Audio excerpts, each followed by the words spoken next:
All right. Hello, Kalpana. We're moving into regular expressions. So let's jump right in.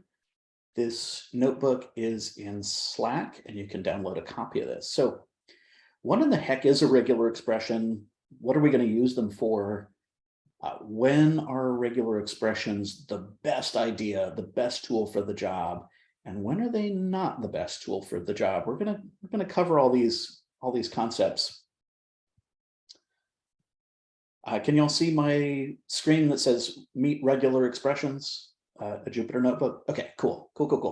All right, so what are regular expressions and why are they called regular as opposed to weird expressions? Well, the idea is that certain patterns in text have a regularity to them.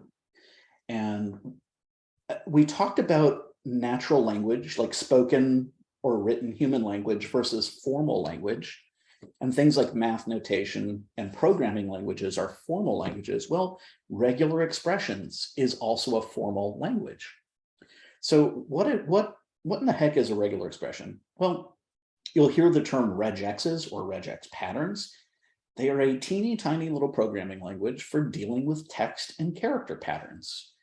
And the word pattern is important here because that's where the regular comes in. The patterns follow some regularity, whatever that is. You may see file names have a certain regularity to them, where the file name uses underscore instead of a space or something like that. Email addresses have a pattern to them, right? Even if you have an educational email address or a Gmail address or Yahoo, whatever, there's a certain pattern to it. And that's what that regularity means, is the pattern. So what are some of the things we can do with regular expressions? Well, we can ask questions. Does this given string match a pattern? So regexes are a pattern language. Is there a match for that pattern anywhere in the string?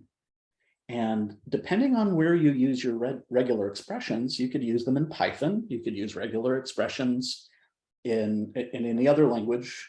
Any modern language will have a regular expressions library or built right in. You could also use regular expressions on your command line as well. And so we can look for matches in a string and we can modify strings. We can replace them based on our patterns, or we can split the string based on a pattern. Okay, so let's take a look at what we're going to be working with. We're going to be using a Python library called RE. I'll give you two guesses what that's for. And that is part of Python's built-in standard library. And that regular expressions library, there's a handful of methods, but there's four that we're really going to spend more time with. re.search, which scans a string looking for any location where there's a pattern match. re.findAll will find all of the substrings of a given string where that pattern matches, and it returns a list of all of those occurrences. Split splits up a string, and this removes the pattern. So this is actually underneath the hood. Y'all have used pandas read CSV before, right? So a CSV is a comma separated value. Underneath the hood, pandas read CSV is splitting strings. It's reading in the entire CSV as one string, splitting that on the new line character to produce each row, and then splitting each row on a comma to produce each value. So we use split all the time to break up a string. And then re.sub is a substitution function, which will match a pattern and then substitute in a new string, or even a lack of string, like an empty string, to that pattern. So that's what regular expressions is. In a nutshell, it's a pattern language. And this pattern language gives us quite a bit of power and precision. And let's talk about that. So the power and the precision of regular expressions, there is a cost because you're learning something new, and regular expressions have a lot of funny looking characters. So it's going to feel kind of unfamiliar compared to Python, where Python is much closer to plain English. SQL is closer to plain English. We're going to be dealing with sequences of special characters and symbols. And sometimes it's going to look like in a cartoon when the cartoon character is cussing, just because there's dots and exclamation points and stars and stuff like that. But what does this give us? The upside, folks, is power and precision. And I wish I could tell you that you learn one regular expression language and it's going to apply everywhere. It's not quite like that, but it's kind of like how Spanish and French are close together, and Italian and Portuguese, right? Command line has its own regular expressions flavor. Python has its own regular expressions flavor. SQL's regular expressions have the same power and precision, but a tiny, tiny bit of different syntax than Python.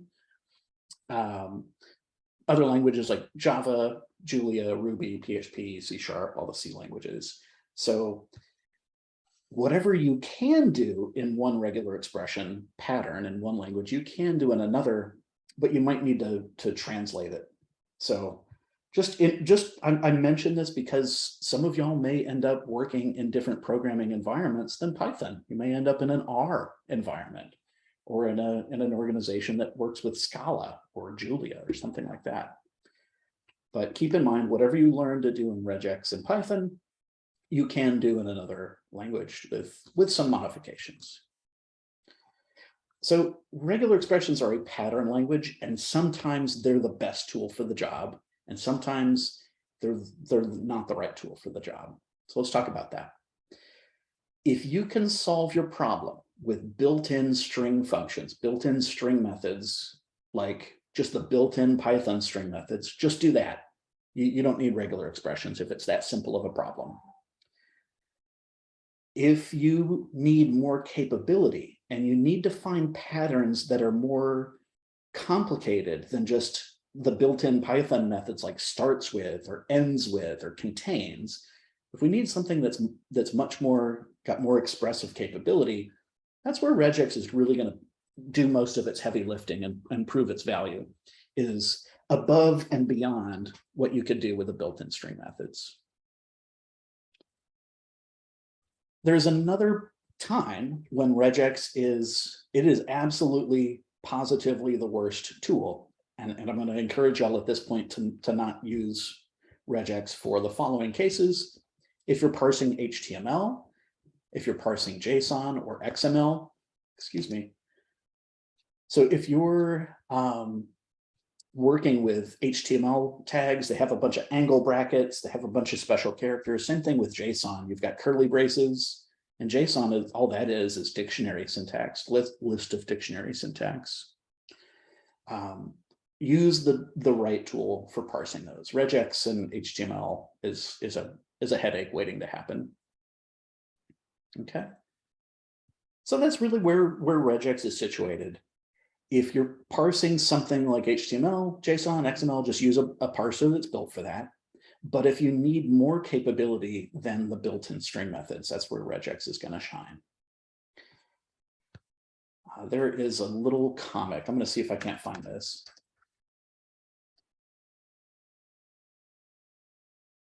Let's see. Here we go.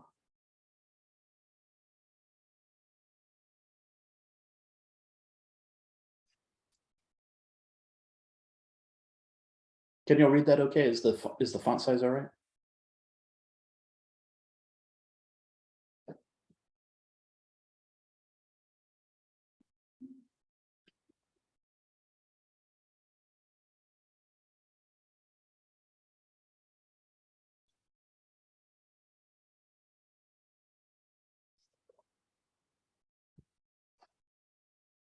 So in case you didn't read this, you've got two folks. Oh no, the killer must have followed her on vacation, but we've got to search through 200 megabytes of emails looking for something formatted like an address. It's hopeless. Well, the idea here is that addresses follow some sort of pattern. So if you know this pattern language of regular expressions, you can just swoop in like a superhero, and with a couple of keystrokes, you save the day, right? All right. So what we're going to be doing at this point, So like, so what? Why should you care? Power and precision is why you should care here. We're going to start writing the simplest possible regular expressions which match literal characters. And then we're going to introduce layers of abstraction, which means some of those special characters.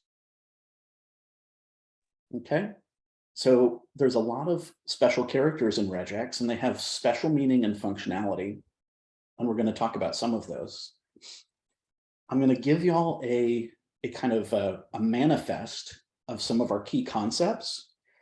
Don't worry if this first overview comes a little fast, because we're going to talk about each individual of these characters and their meaning and their use. Okay.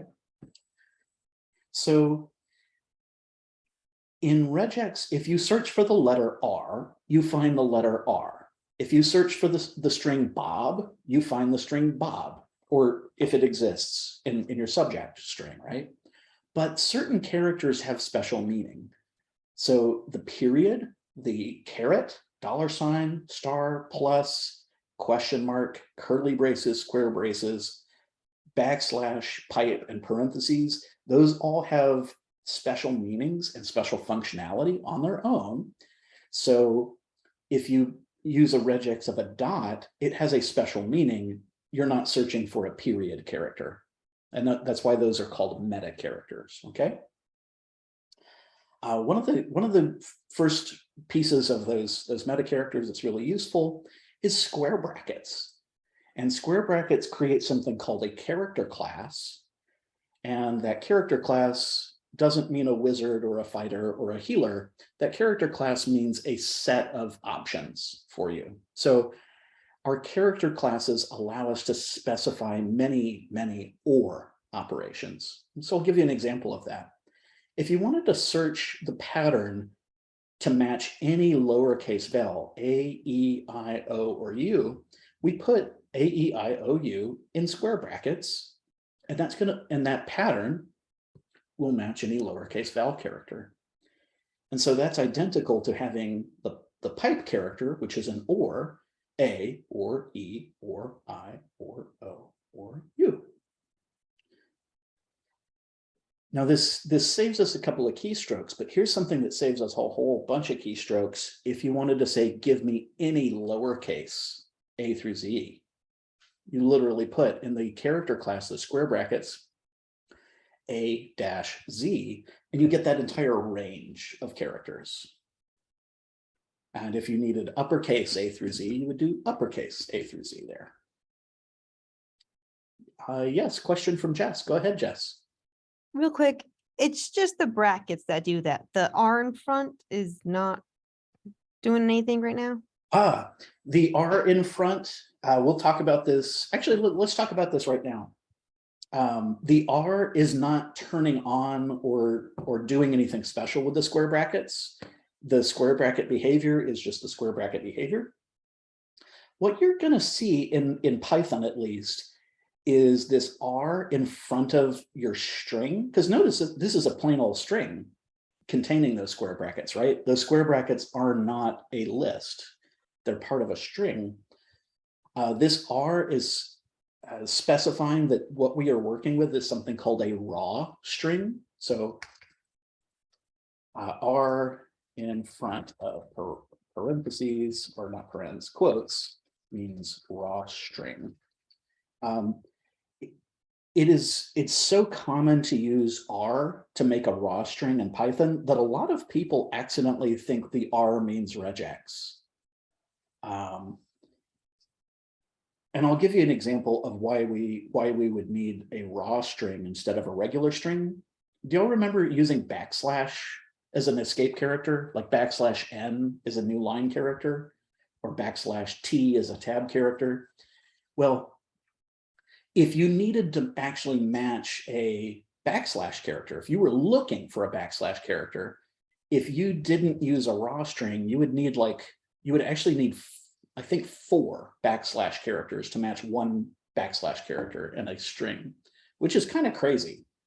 So basically, I'm going to give you all the advice now. Any regex, just put the letter R in front of that regex string.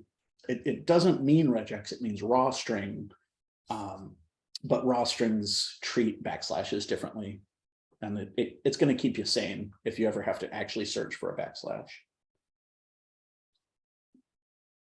I realize that was a bit of a ricochet, Jess, but I hope that answered your question about the square brackets. Oh, it did. Cool, Thank you. cool. Yeah, it's something you hadn't seen before. And y'all have seen letters in front of strings for like a format string, right? You've seen the F strings in Python. Yeah, so an F in front of a string means it's a format string. R means it's a raw string.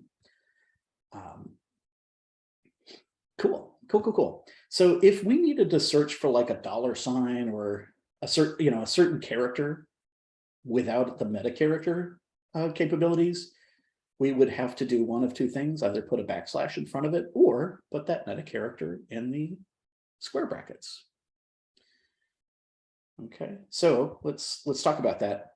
If you needed to find something like a plus character, because plus is a meta character with its own, it's almost like its own little function. If we needed to literally match the plus character, we would have to put a backslash in front of it. And now this is another space where the raw string is going to help you. Instead of something like 2 or 4 backslashes with a raw string, you only need 1 backslash. So that's why the raw strings are going to keep you sane.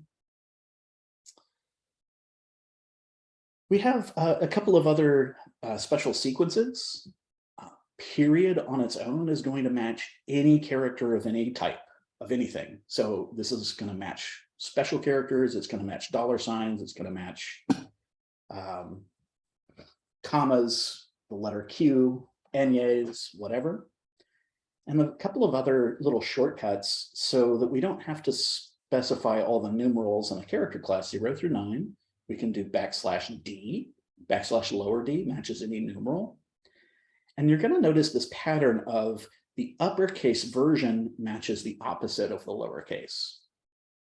So \D matches anything that's not a number. \S matches any white space, like a space or a tab or a return, new line. Uppercase S, it's not in my notes, but uppercase S matches anything that's not a white space. \W matches any alphanumeric, and that's equivalent to the character class 0 through 9, A through Z, capital A through Z, and underscore. This is one of the things you see in Python a lot is underscores and file names. So I'm not telling you that underscore is alphanumeric, but it is seen as alphanumeric with regex in Python. And then \W matches anything that's non-alphanumeric. And so what you're seeing, do you see like this caret is showing up inside of these character classes? That means not when we use it inside of a character class. So \D says any numeral, so that's 0 through 9. We don't have to put 10 because 10 is composed of the numeral 1 and 0. But the caret here will say any character that ain't 0, 1, 2, 3, 4, 5, 6, 7, 8, or 9.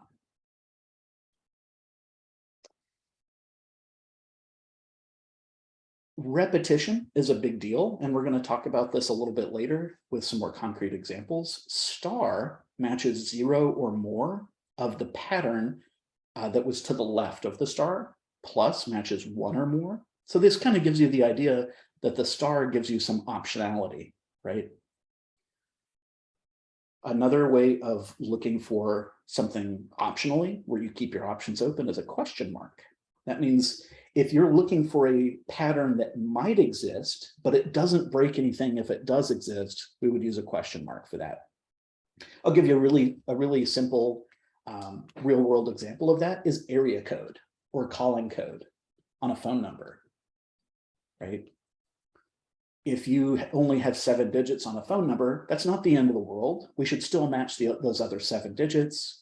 So after the first 3 digits, we put a question mark to make the area code optional, right?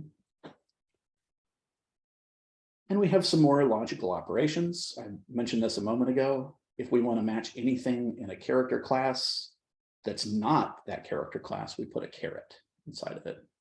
And I realized I told you that meta characters don't do stuff in square brackets, but the caret is one that is a special case.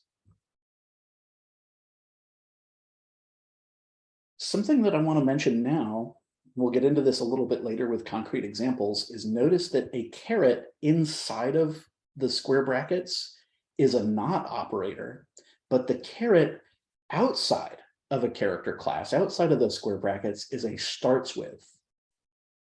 So if we were looking for something that starts with the letter A, we would say caret A, and that would match anything that started with the letter A.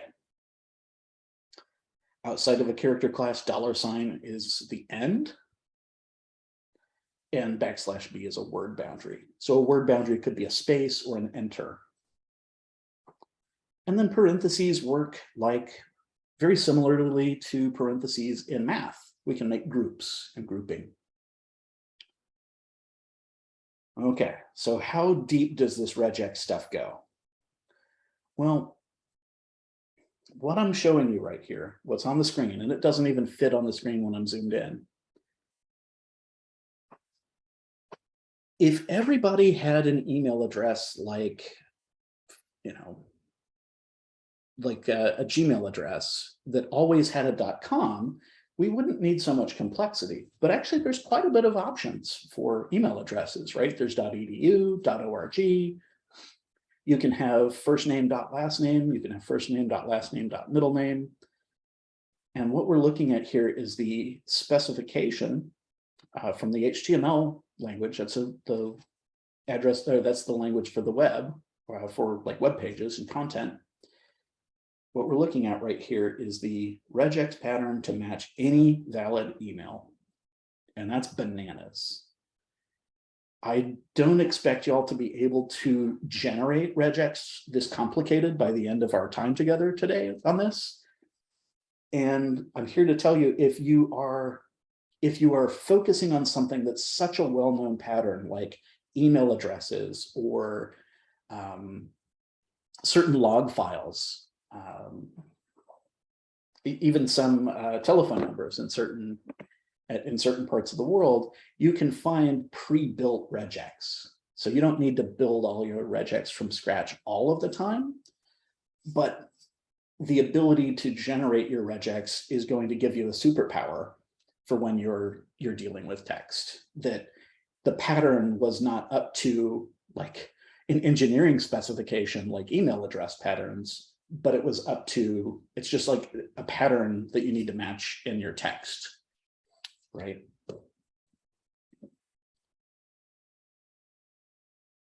So this is sufficiently scary regex. So you don't need to do that from scratch, but I want to jump in and give y'all some concrete examples. Do y'all have any, or what questions are coming up right now about the what, the where, the why, the how of regular expressions before we get into some concrete code?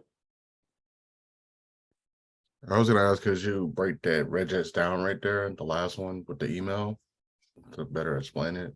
Oh man, Jared, I'd love to. We don't have that kind of time. Like looking at this right here, I can break this down a little bit. The caret outside of a character class says starts with, and this is saying starts with anything that's in this character class.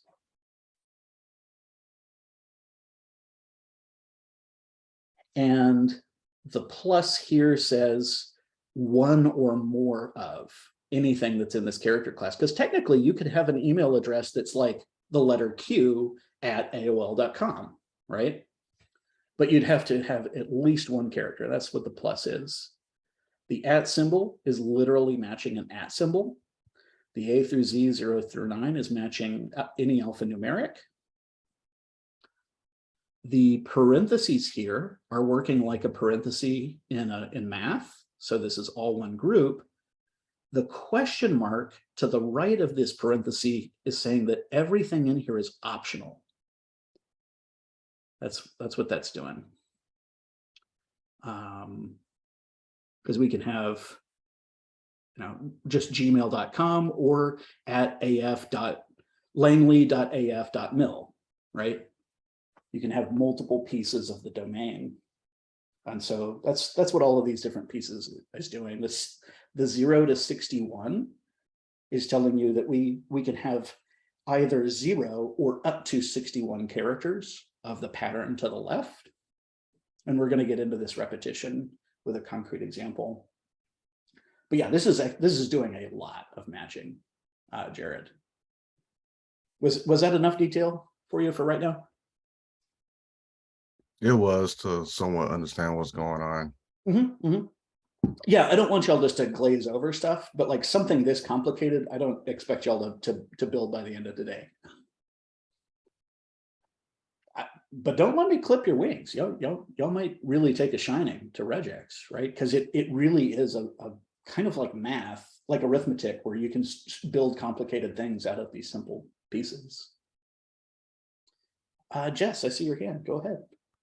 So like in this one, because the R is in the front, for instance, like the period would literally look for a period because it's taking in the raw information. It's not treating it like a format, right? The raw string is not controlling the meta character or those meta characters other than backslash. Okay. I don't want y'all to worry too much about the R, just always do it. If you want more on it, we'll say Python raw strings. If you're like really just curious and you won't take my word for it, that's totally okay. Let's see, Python. I'll take word R is for backslash only, whether it's in a format or not. Yeah. Got it. Yeah. All right. Yeah, here it is right now. So regular expressions use the backslash characters a lot, but this collides with Python's usage of the same character for string literals. So to literally match one backslash, you would have to write 4 backslashes as a pattern string. So that's just crazy. Here, I'll share this with y'all in case you wanted to read the actual Python documentation. But let's see, where would the period actually mean a period? This one right here is where a period is matching actually a period. The backslash is saying, hey, next character, don't do what you normally do. That's what an escape character does. Don't do what you normally do. What a period will do inside of a regex expression is match one of any character, or it actually just matches any character. So, but this is saying don't match anything, literally match a period. That one right there. Does that help a little bit? I hope that helps.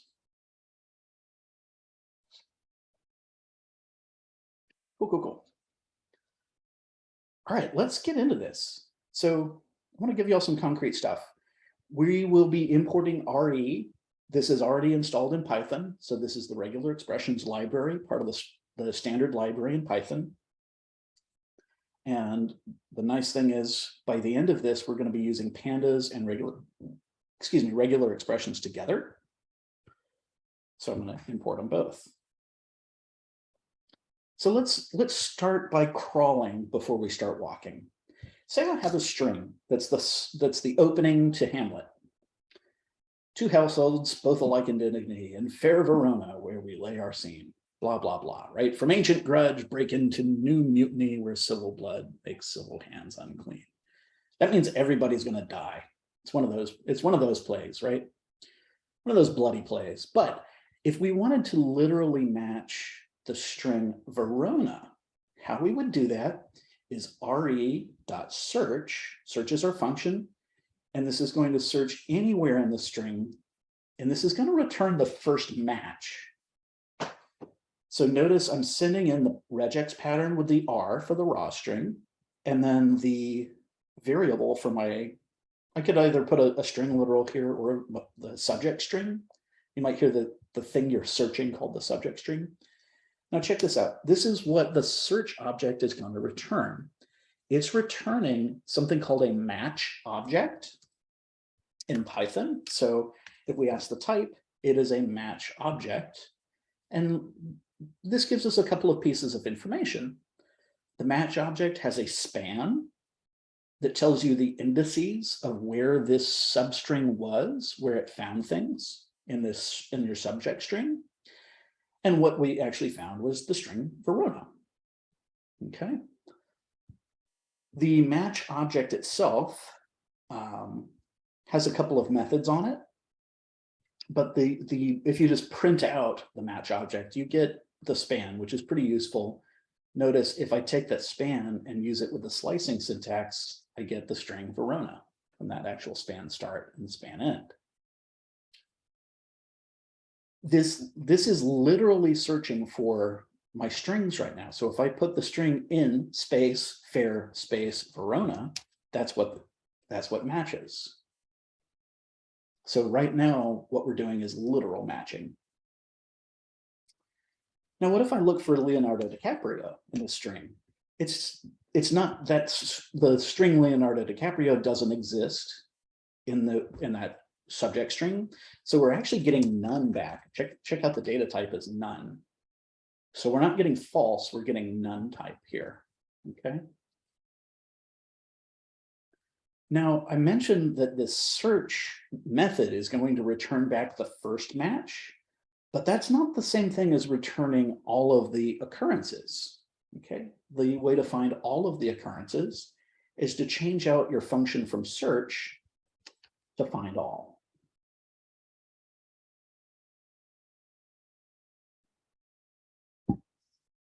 Okay, and find all does not return the match objects, it returns the string occurrences.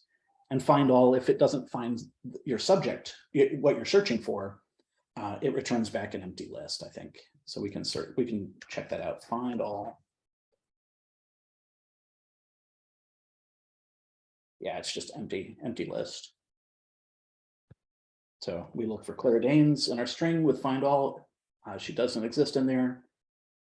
Empty list. We search for the string 2, capital 2. We find capital 2.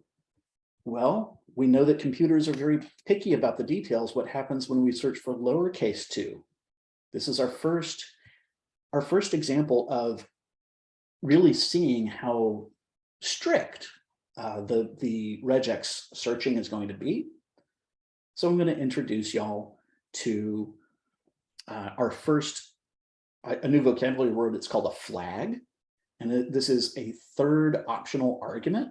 And I'm saying, check this out, I'm saying the first thing that I'm searching for, so I'm going to say the pattern here is re.search. And we pass in the pattern, the subject string, and then the flag as an optional third argument. So I'm looking for the string 2 inside of my subject string, and re.all caps ignore case tells me that it will match regardless of case. So ignore case is a really nice tool to have in your back pocket. This gives you your first bit of regex flexibility. Cool. Questions coming up so far? What's coming up for y'all on the string literal matching? I do gotta ask, how come it doesn't show like where the location is for when you do find all? Is there like a thing you can add to show where did it show up at exactly? Oh, yeah, that's a good question, Jared. Find all is built to return only the strings and not the match objects. And I don't think it can return the match object. So let's see, re.find all.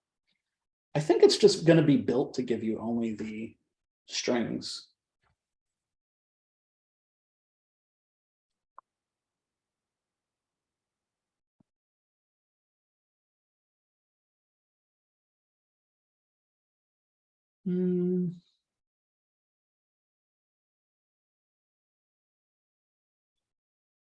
Yeah, it's talking about some groupings, but we'll get in.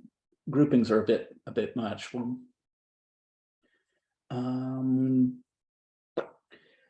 Something I don't have this in my notebook, Jared, but find iter looks like it would return an iterator, meaning you can for loop it. You can iterate over that with a for loop, yielding match objects over non-overlapping matches. So I think what you're asking about would be find iter to find successive matches. And that might be useful if you needed to get the like the span of each one of the matches. I really haven't used that before. I haven't had to, but it pays to look at the docs, right? Because there's the tool sitting there that does exactly what you were asking about. Cool, cool, cool, cool.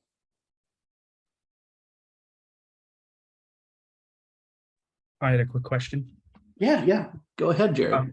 When would you use the ignore case over then instead of like doing like a dot lower function? Oh, sure.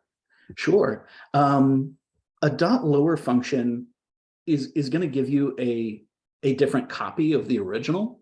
So I would say we would use the ignore case if we wanted to maintain the original string, like its original capitalizations in some places, like maybe we had some angry product review that was all capped, that had all caps in some places, but not all. We might want to pay attention to what was in all caps potentially. Yeah, it's just a flexibility. Like a lot of these things are going to be about giving you tools for your toolbox. Did that answer your question, Jared? Yeah, thank you. Okay, cool.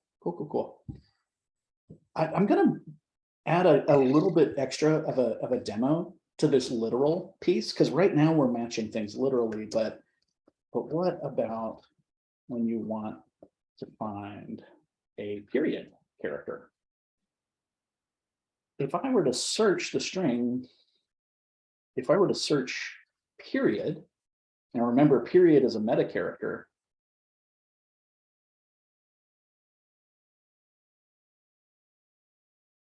Notice the period is doing its default job.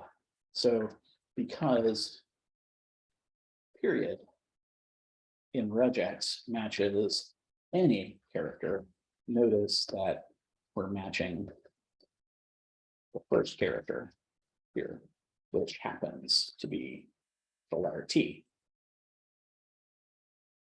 So in this space, and this is another reason why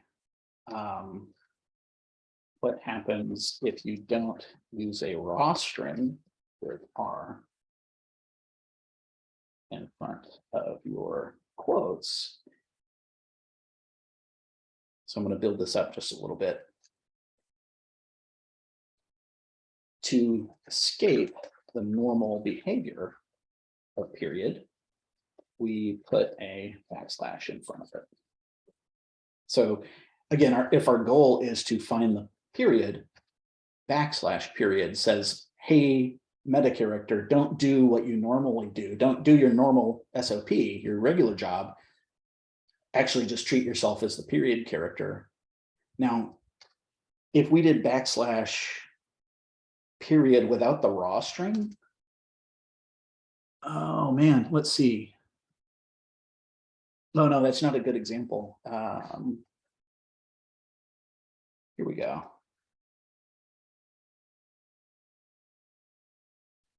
Notice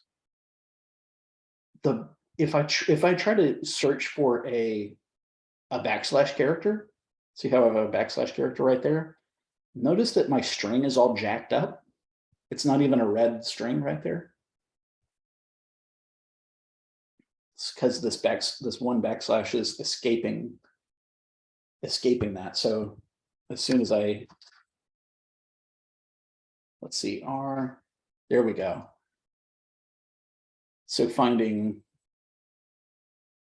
this with 2 backslashes instead of 4 is the domain of that raw string. And notice the match is finding, it says it found, it looks like it's saying that there's 2 there, but this is saying that first character is escaping the normal job of backslash, and then it's saying it's found a backslash. Cool. Let's press forward into some other logical tools. And I'm thinking we'll do a little bit more of our meta characters, we're definitely going to have a break between now and lunch. Okay. Ors and ands give us more opportunities. So or is the pipe character. And you may recognize the pipe character from such OR operations as Panda's series, when you had an OR with two Boolean arrays. So let's say we have the string, I can't remember if you spell gray or gray like gray. If we wanted to catch gray spelled in British style or in American style, we would put gray, pipe, gray with an E. And that'll find all of the matches. Notice this finds the matches with E and the matches with A. So that pipe character is giving us OR capability. If we wanted to tack on ignoring the case on this, we could totally tack on re.ignore case to make this non-case sensitive. Because it's very case sensitive, right? If I put uppercase gray, it doesn't find any. Okay, so that's why you're not going to use the ignore case all the time, but you're probably going to use it a whole bunch. All right, if we're looking for orange or apple, our search is orange, pipe, apple, and the order doesn't matter. If you put apple or orange, it's logically equivalent to orange or apple, right? Just a commutativity property. Same thing with this or that. And if we wanted to check if something had a vowel, we would say A or E or I or O or U in the string banana. We can ignore the case, and re.search finds the first match. We wanted the same behavior, and this is really where the square brackets come into play for a lot of different characters. It's going to save us keystrokes if we have a whole bunch of OR operations. Give me all the vowels and ignore the case. This is logically equivalent to doing A or E or I or O or U or A or E or I, U. See how there's always multiple ways of doing things with programming, right? Just because it's kind of like math. There's an infinite ways to sum two numbers to be 10, right? It could be 8 plus 2, 3 plus 7, etc. So these different tools give us more precision and allow us to do more with less, right? Cool.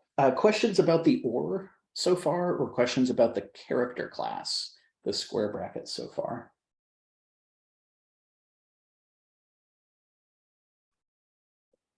Give y'all a moment to think about that before I press forward.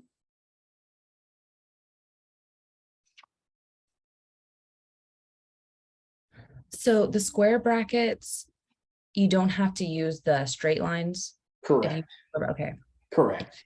Yeah, so I'll give you another example. That's absolutely correct, Lindy. So let's say that I wanted to find or search for, if I wanted to find any of the letter P or Q, I would put the P and Q in the square brackets in my search string or in the regex string. And then I could say,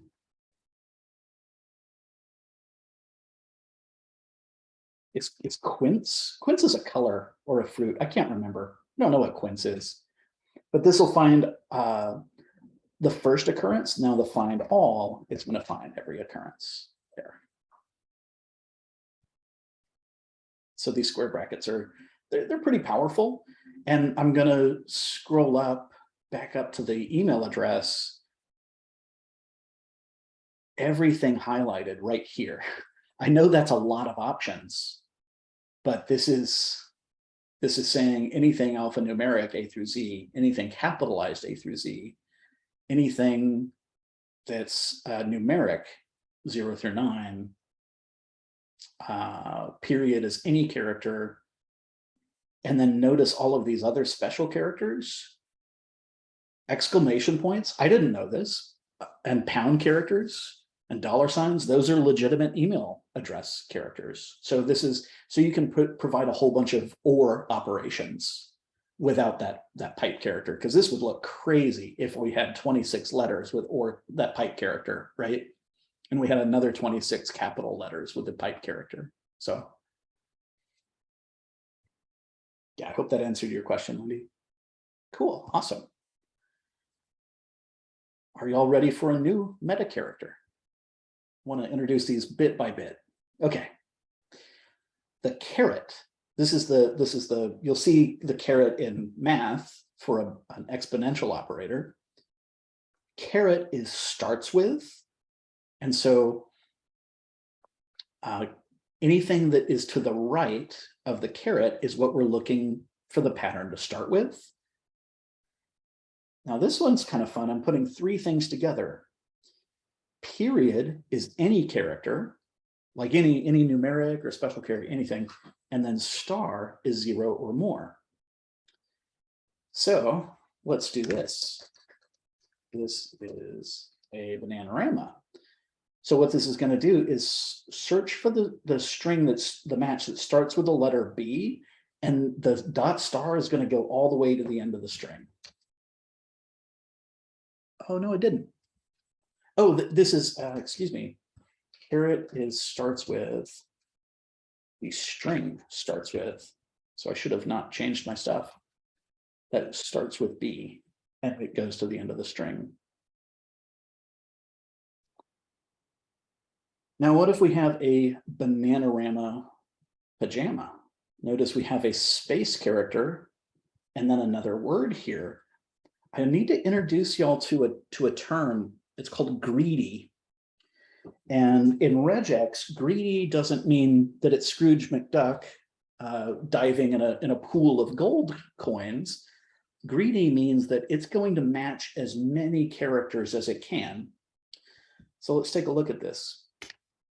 Notice my starts with the letter B and has, again, period means any character, and star means 0 or more of any character. This is going to keep matching.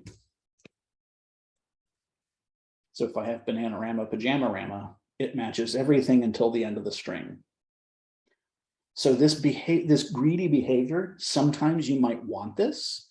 Other times it may grab too much of the string of the subject string than you really want. Okay. So I'm going to introduce y'all to another little tool here. What if I wanted to match Bananarama, but not match the rest of the string? So let's get into this just a little bit. The \W is shorthand for the character class A through Z, lowercase, A through Z capital, 0 through 9 numbers, and underscore. So I've got this little shorthand that, and \W is going to match 3 of any of those characters, or 1 of any of those characters. I'll give you an example, just because there's a couple of moving pieces in this next one. So let me do a \W. Notice it matches the first character of this.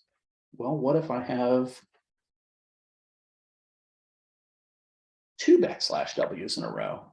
What do y'all think 2 \Ws is going to match out of the word this? TH, that's right. So we can do this kind of manual repetition, or we might want to use a plus character. Plus character is going to say 1 or more of. So let's build this out just a little bit further. If I say 1 or more of any character in this, see how that matches the entire word this. But what if I have, this is an example. Where is this one going to stop? It's going to stop because space is not an alphanumeric character. It's not A through Z, it's not 0 through 9, and it's not an underscore. And I'm going to do another little example here. \W is short for A through Z, A through capital Z, 0 through 9, underscore. So if I had ra.search,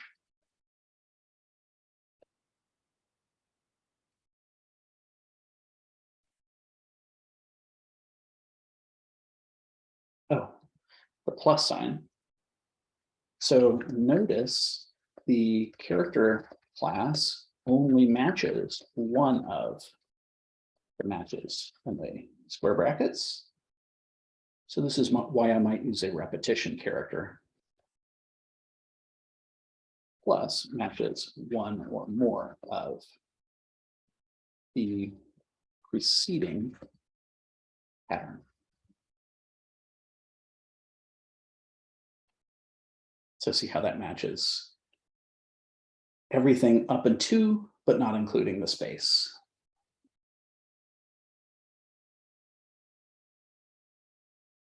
Hey, Ryan, do you mind going over cell 40 again and what the Yeah, first \W yeah, represents and why it's only capturing T?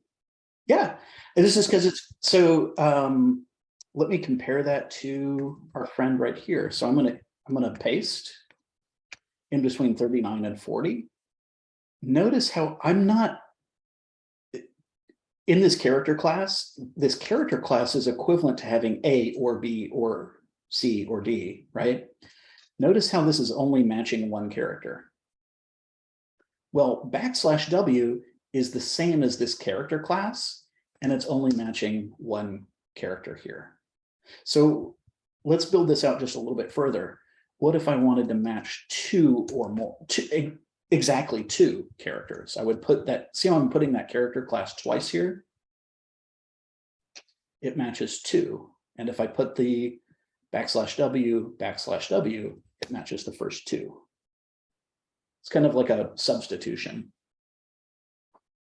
Okay, awesome. So \W doesn't necessarily represent up to white space or up to a break in string.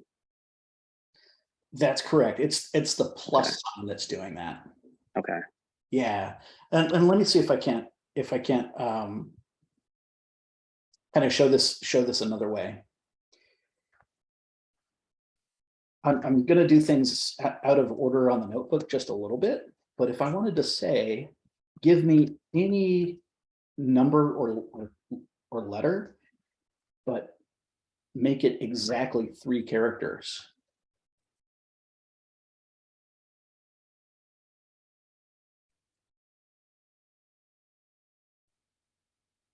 Actually, I'll use a find all for this.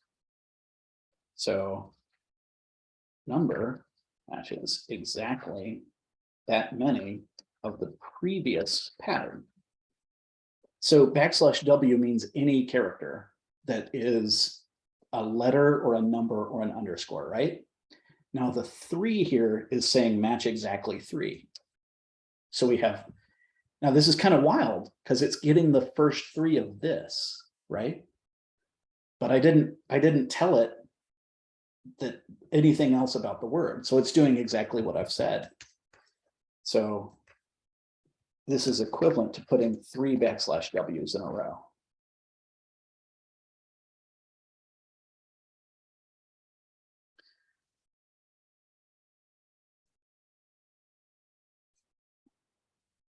Awesome. That's helpful. Thanks, Ryan. And we can use these brackets to set a minimum and a maximum as well. So what if I said, I'm just going to riff on this, if that's okay. What if I said, find exactly 4? That would find, see how this is not finding little substrings, right? Because the spaces are not part of the \W, because \W is matching A through Z, 0 through 9, and underscore, right? And if we change this just a little bit, number comma means at least that number. So what if I said here, at least 2 characters with the comma?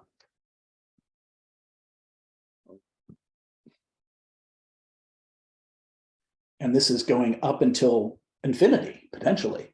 Maybe not infinity, but So see how that's grabbing everything there. And we can flip this around with the comma.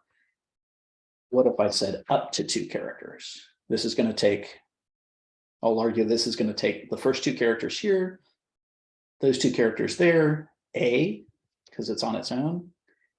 And this is kind of wild. It's even catching the empty strings because those are 0 width characters. So if I wanted something to be at least 1 character here, I would have to put 1, 2.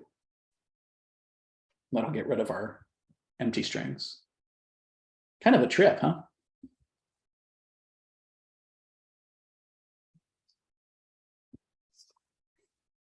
Cool. I hope that riff didn't throw a curveball anywhere.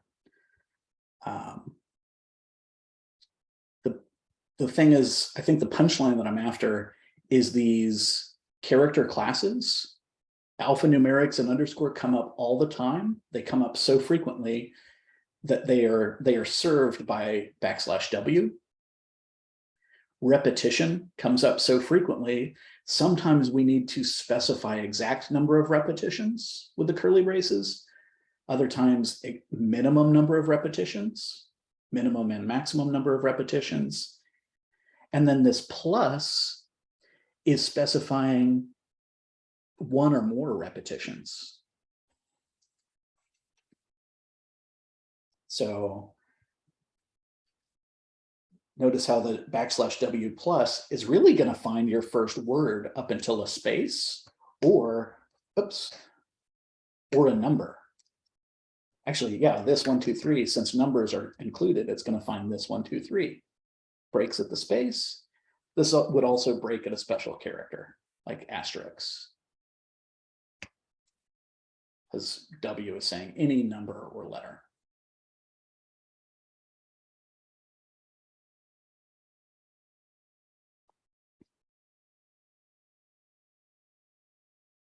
All right.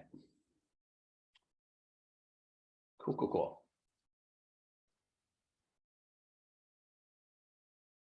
What I want to do is break this up a bit. I've been going for some time. So how would you all, yeah, we've been at this about an hour of Regex basics here. So how about we break up our learning this morning? Let's take a little break and we can come back. If you've downloaded this, I'm going to encourage y'all to play around with this just a little bit. Let's do, yeah. Yeah, I want y'all to work through some of these. Just run and think about these examples with the \B or the \W rather. We'll take like a 20-minute break. So 20 minutes for a break and to work with the \W examples. And then they're dark. And then when we come back at, actually, let's just do, yeah, let's do 23 minutes. We'll do 11:45 rather.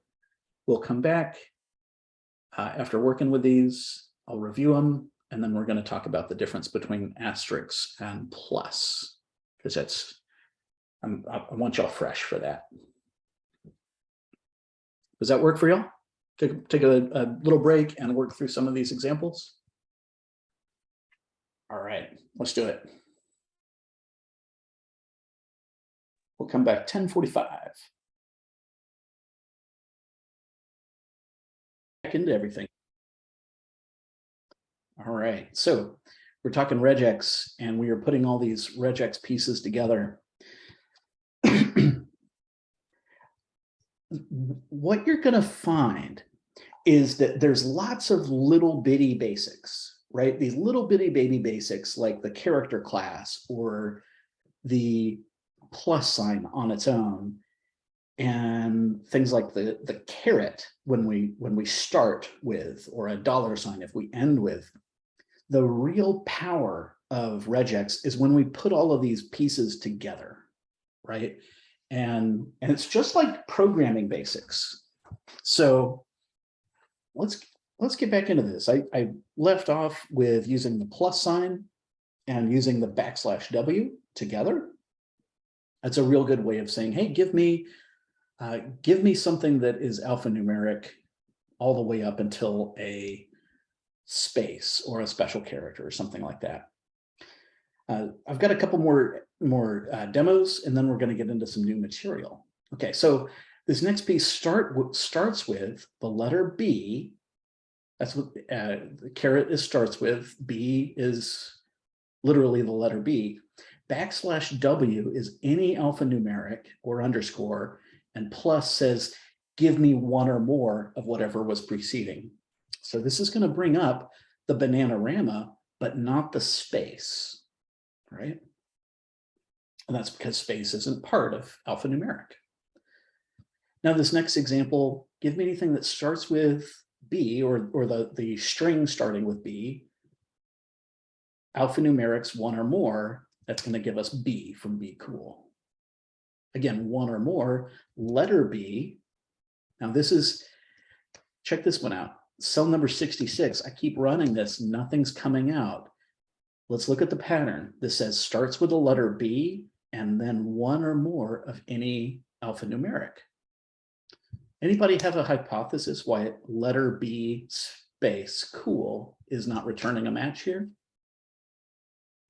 Because the space isn't alphanumeric. Bingo, bingo, bingo. So that's exactly the case. Space is not alphanumeric.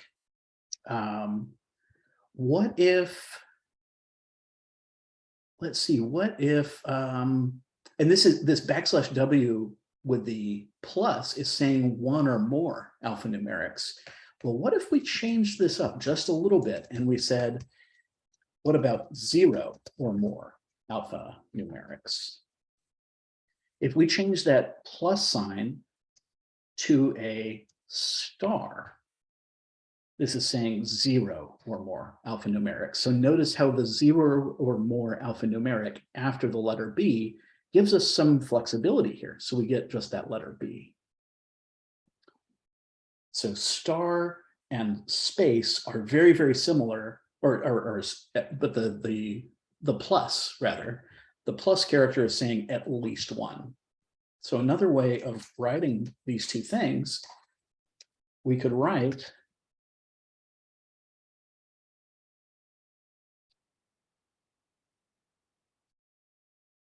one or more is the same thing.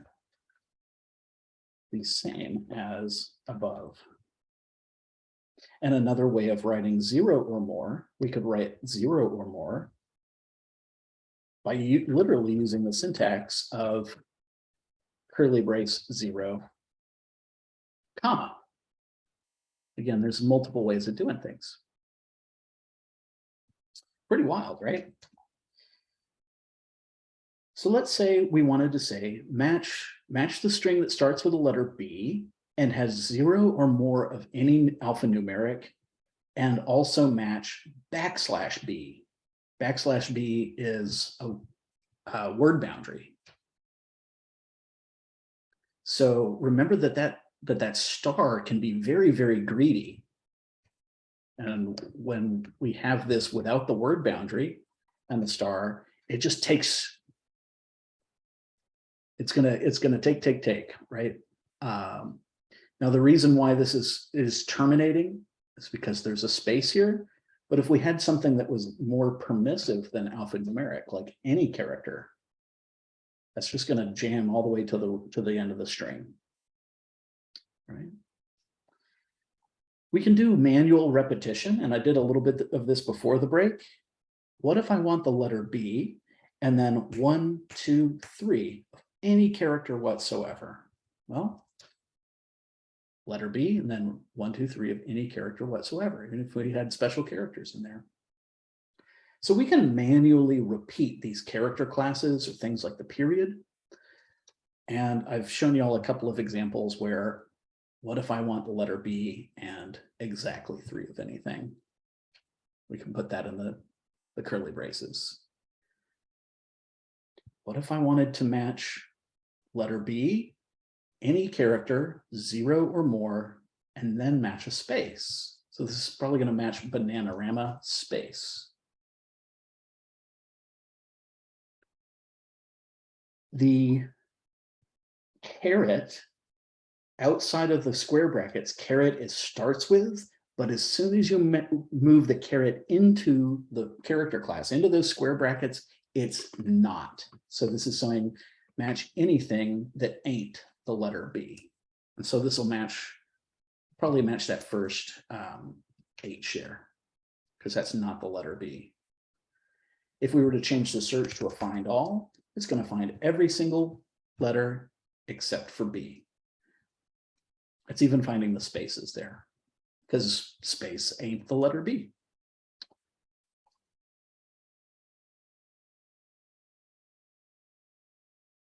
Okay. I've got a couple of other examples here. This caret is looking for if the string starts with that. So the string starts with hello. It doesn't start with A, so we don't return anything. So that caret, again, that's if you want, you're searching for your search string to start with that. So if I just want to match anything that starts with BAN, then has 0 or more of any character, this is going to grab Bananarama all the way until the end of the string because of that greedy behavior. So if we wanted to stop that greedy behavior, we could do a couple of things. We could say match not any character, but match alphanumerics if we needed letters or numbers. Or we could also, yeah, so that would grab just Bananarama. And then if we said, search for anything that starts with, any match that starts with A and then has any number of any character, this is going to start at Bananarama and go until the end. Okay. Really, the dot star is very, very greedy. So I'm going to make this recommendation that the dot star is very greedy. The dot plus is also very greedy.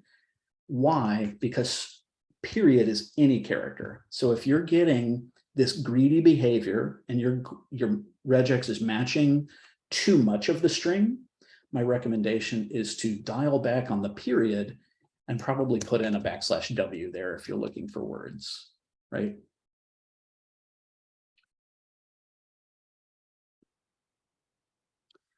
Another technique that you can add in addition to changing what you're looking for, because maybe you need any character, you could put after the dot star or after the dot plus, put an ending piece of the word. Like what if we wanted to start searching for the letter, something starts with B, has any number of characters, any character, any number, but ends in ama right there. See how that's going to match? The JAMA at the end, if we added the RAMA, it's going to finish just the RAMA here. So it's going to be greedy and it's going to match anything, numbers, letters, special characters, all of that stuff. But because we had RAMA after the star, after that greedy character of matching anything, it goes up until, right? Let's see, that's a duplicate, starts with B, one or more of any character, of any alphanumeric. The dot star again is very greedy, so this is going to grab that whole string, right? If we specify the ending to be something different, like RAMA instead of JAMA, we get just Bananarama. And remember, \W is alphanumeric, but it's only going to grab one character on its own. So if we did find all, we would have A, B, C, 1, 2, and 3. But if we wanted multiple in a row, like 2 alphanumerics in a row, we would do \W, or we could use that curly brace syntax where if we have just one number, it matches just that exact amount, or we could use a comma with the start, comma, and then the end.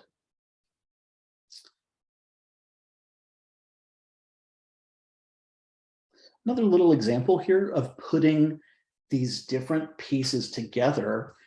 I'm saying match the letter lowercase f or match the character uppercase F with just one or more of either one of those. So that's going to match capital F for Fred and lowercase f for Fred. So that plus sign is matching the pattern to the left, right? Now that greediness here, this is saying lowercase f or uppercase f followed by any character all the way. This is going to grab the rest of this entire string, right? Unless I had something at the end to tell it where to end, or unless I had not just dot, which is capturing the space characters, it's capturing everything, right? We could do \W there. Let's see. If you needed not alphanumeric, if you just needed A through Z and A through Z, you use your character class, A-Z, and you can make it, you can make your regex case insensitive with the uppercase A through Z. And this is going to say 0 or more. So that's going to match 0 or more of A through Z. Since there's no space, that's what's breaking that greediness right there of the star.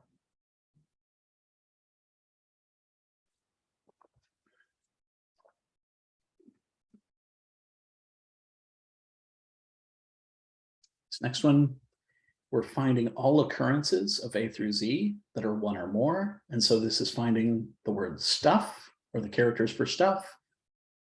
It's ignoring the spaces, the letter A, ND, things, AND. Cool, cool, cool. I've got a couple more pieces. I feel like I'm kind of circling the same topic.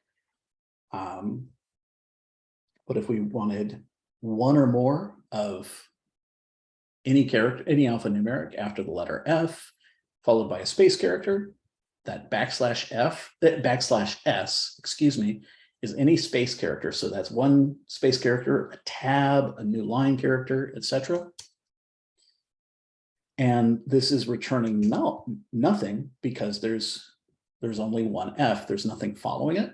Now that greedy little fella, plus and star are both greedy, but star is 0 or more. So that'll match the F for F money. Asked a great question. With the curly braces, again, one number finds exactly that number of characters. Comma number gives you up from 0 up until that number. So this will give us anything that starts with F and 0 or more of alphanumerics. All right. 3 alphanumerics in a row, \W, \W, \W, right? We don't really need to repeat ourselves like this. That's why we have this bracket syntax, but it gives you some precision and control. I've got a couple more examples on using the bracket notation for 1 or more. So I'm saying find an alphanumeric, find alphanumerics that are 1 or more. And if we said anything that's 0 to 6 alphanumerics, notice, let's see. Numerics 0 to 6.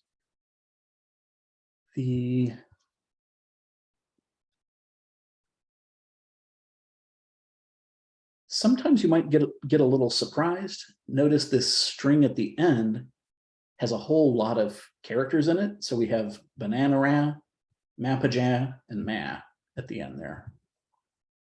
So if we needed exactly 6, we'd say exactly 6. Now let's take a look at combining these patterns a little bit more. What if we had 3 digits, then a single character, of anything, like a dash or a period or anything, and then 4 digits. We would do the character class 0 through 9. The brackets are saying the regex immediately to the left, take exactly 3. The dot is not meaning a period, it's meaning any character, any one of any character, just one. So if we had 2 dashes here, that would fall apart, right? And then 4 of any alphanumeric. And notice how that matches with the dash. That's also going to match with a period. And what if we wanted to make this like optional, right? Sometimes you get a phone number and people don't put in the hyphen or a period or anything else. The way to make something optional, and this works for any pattern to the left of the question mark, is to drop a question mark in. So the question mark right here is talking about this, the pattern to the left of it. This is saying one of any character. So this is saying that one of any character is optional. So just the numbers shine through, the numbers with a dash also shine through. And if we had numbers 3 digits and then like a period, that would shine through as well.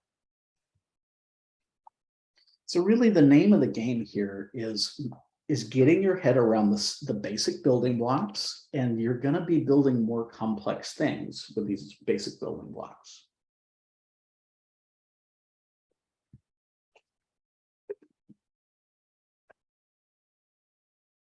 And if we needed something that was a little different, like maybe we wanted to check if there was a maybe like an area code. Right? We could say put another 0 through 9. Say 3, then have some separator, and we can make that separator optional, and that'll get us back the area code and the separator. Now you might be wondering, what if the area code itself is optional? Well, we could put a question mark after that, and I realize it starts to get kind of gnarly looking, right? But if you slow down, even if I were to ditch this, now nothing like live coding to see if it to check your own understanding, right? But I'm saying exactly 3 numerics are optional. There's a single character that is optional after that. So this should put, oh, it's not. I might need to put parentheses around this.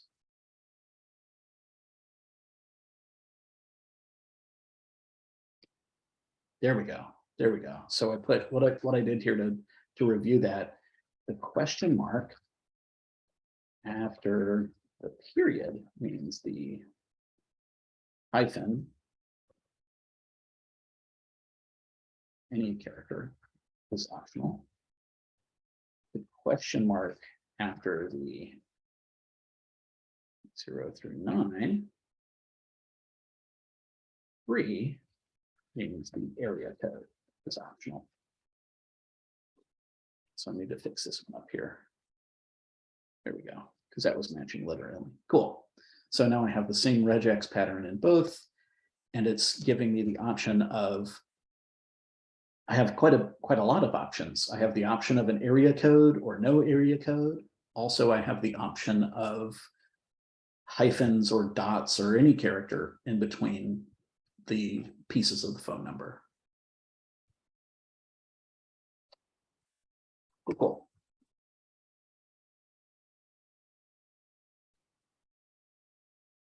All right, let's keep rocking and rolling.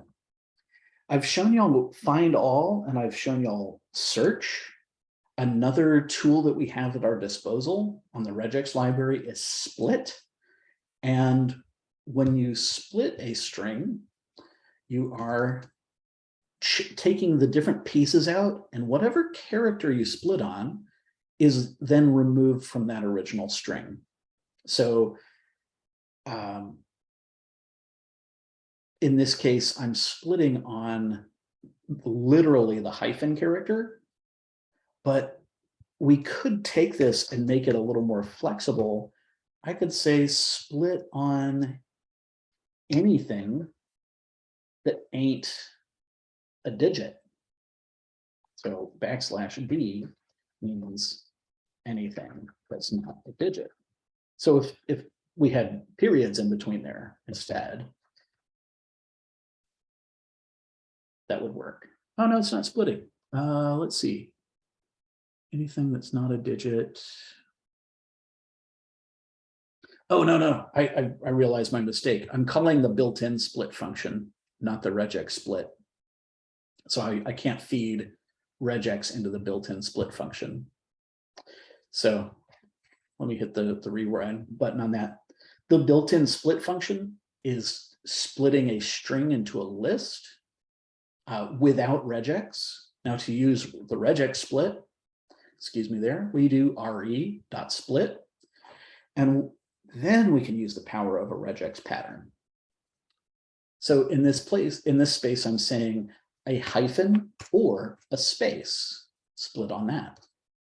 So I can split on the space character or a hyphen character. We could split on literally a space character if we wanted and break that up. And you might have seen certain patterns in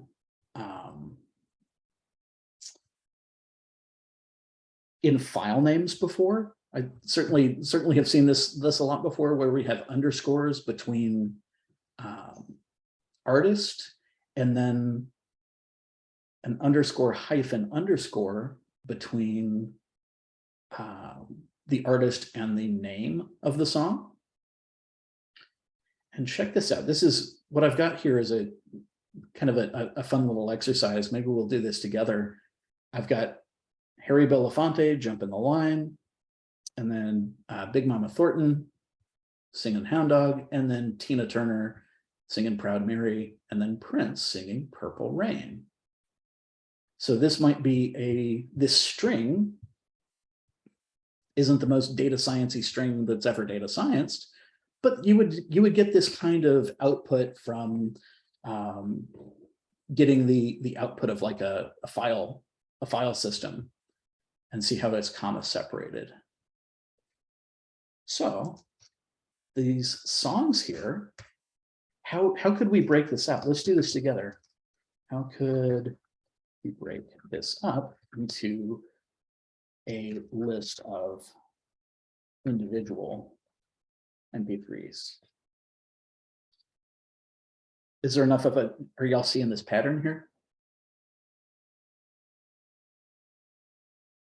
Okay, so what are we going to split the songs on?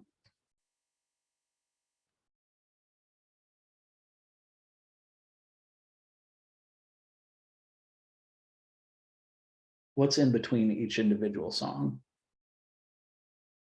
Comma. Just a comma, just literally a comma, right? So now we have a list of strings, right? Well, this one's kind of fun. What if we if we needed to break out the artist and the song name, what would we split on then?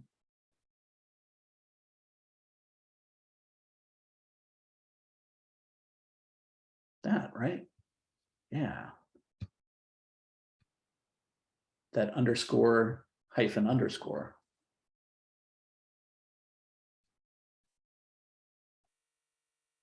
So we could say,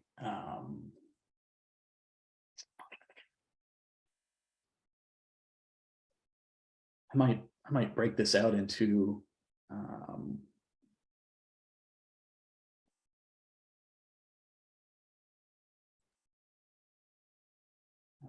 let's see, we'll call this collection. Our collection is an empty list, and we could say, what if we wanted to take this string of songs and artists and turn this into a data frame?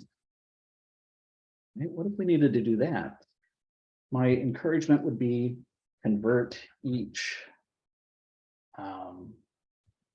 song entry of artist and song name into a dictionary, then create a data frame out of our list of dictionaries.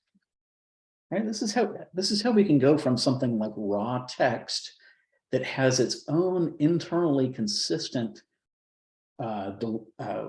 designations of pieces into a data frame, right? This is one way.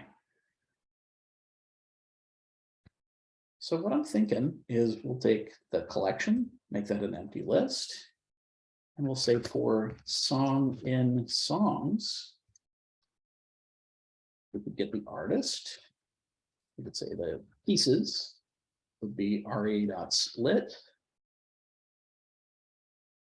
And we split each song here based on underscore dash underscore. And we could say the output is a dictionary. And say the artist is the first piece. And then the song name is the second piece of splitting that. And then we'll take our collection and append on that output, right? And then if you've got a nice little list of dictionaries, you can convert that puppy into a data frame, right? Now we might want to do some other processing here because we have underscores and we have .mp3. So let's see, maybe on each one of these, we might say,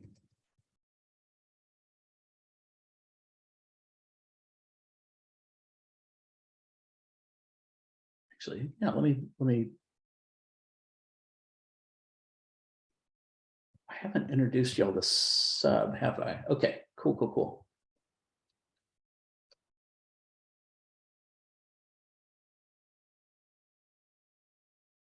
So we could do .replace underscore with space.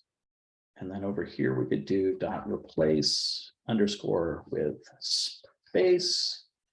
And also replace .mp3 with empty string, right? And then we ripped out the .mp3. So this is kind of fun because now I'm blending in built-in string methods on strings that I got back from Regex. So if you can, or if you need to drop down into the built-in string methods that you might be more familiar with, like you can at any point. Yeah, I got to strip that format. Cool. And then we can turn this into a happy little data frame here, right? Y'all are sharp. I love it.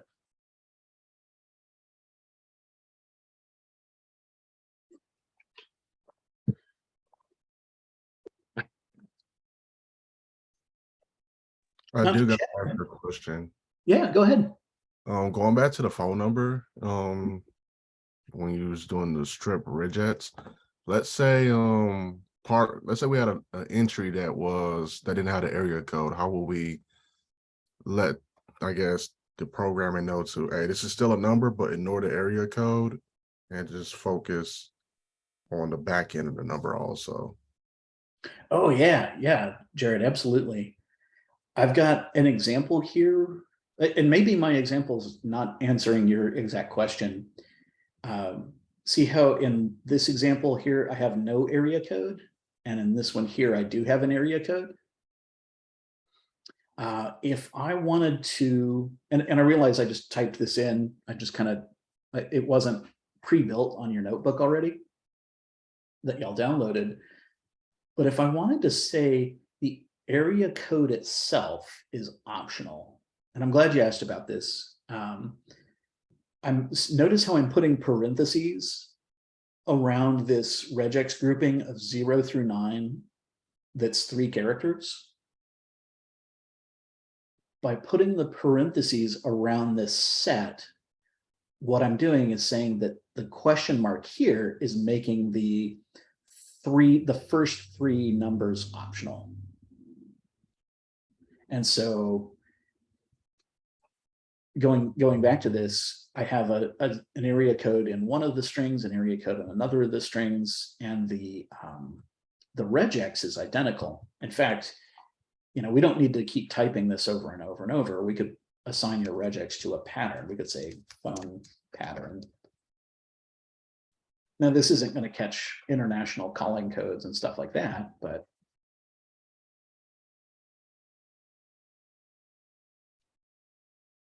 here we go. If you're assigning a regex to a variable, you want to put that raw string in front of it. And then I can put the phone pattern like that. And I can clean this up a little bit. Notice how this same regex pattern is working on a 10-digit phone number and on a 7-digit phone number. And it's also going to work because I made the separators between each of the groups optional with the question mark. This same pattern will also work on 7-digit on their own and 10-digit with no other characters in there. And all of these four different examples with these 4 different kinds of inputs are all coming from the pattern right there. Okay, just to build on my question. So how would you, I guess, build like a dictionary to make into a data frame of having different formats of phone numbers? Like the different pieces of the phone number and turn it into a dictionary. That's correct. Just in case, let's say love it. Mode. You're getting into one thing we came across when stripping, I guess, in the last project was the URL or the path. Yeah. Oh, you're reading into the future, Jared. I love it. Let me catch up to you because you're ahead of me. I love it. I had in the notebook, I had a little review of the character classes. We've talked about that already. We've also talked about the repetition sequences. Jared, what you're talking about is called capture groups. So, and being able to label your capture groups is pretty cool. So I'll be able to touch on this right before lunch, and then we can spend a little bit more time after lunch, just a tiny bit of time. Take this sentence right here. You can find us on the web at, a URL is going to have different components to it, like the protocol and the host and the domain and the top level domain. IP addresses might have different parts too. So like notice this regex I'm setting here is still kind of basic, right? I'm saying give me 1 or more digits and then give me more digits and give them a dot in there, right? Well, this one's pretty cool. Check this out. You see how this next pattern, and I realize we're right up against, we're pretty close to lunch, so I'm going to review this after lunch as well. See how I have the parentheses here? I'm saying the HTTP is there, the S is optional. There's literally a colon and a // Then I have 1 or more words. I literally have a dot and then 1 or more words. So check out what this is going to do for us. What we've been talking about so far is just using the re.search, right? Now the search object brings back the very first match. But check this out. Because we have the parentheses here, these parentheses give us what are called the groups. And so this match object is matching that URL. But when I pull out those groups, see how it matches HTTPS and CodeUp and .com. So each one of these groups. Right now, these capture groups don't have a name. And what we'll do after lunch is cover, and it's at the end of the notebook. It's not a big crazy secret, but we can name our capture groups. And actually, I'll show you right here. So like, if you know your patterns, you could just give them variable names. But if you wanted to name your capture groups, see how I'm naming with the parenthesis question mark P angle bracket, I'm naming the first pattern protocol angle bracket, and then there's colon // Then the second piece of the of that URL, I'm naming that capture group the domain, and then I'm naming the .com or .org or .edu the top level domain. And check this out. So we get back the match object, right? But match.groups, it matches our groups, but we can also pass in the name of the group, like domain and TLD. And Jared, I think either you were reading ahead or you're just thinking regex already. I love it. The group dictionary gives you back the labeled group name, value, group name, value, group name, value. And if you've got group names and values as a dictionary, if you end up with a list of dictionaries, you can turn that into a data frame, right? Bingo. Bingo. So yeah, I think you're definitely tracking. I love the question. And where we will, I'll review this a little bit, or I'll actually do this lesson after lunch. But we can break apart the different parts of logs, the different parts of emails, and with this way of naming our groups, we can name a first name or a last name or a domain and turn those into a list of dictionaries like that. It's super powerful. But I feel like I'm giving you the show and tell, and after lunch I'll go a little more slowly through this, and that won't take very long. Then we'll start working on the exercises. Cool, great question. Y'all ready to take a nice lunch break? Feed your brains, awesome. Time to feed your head.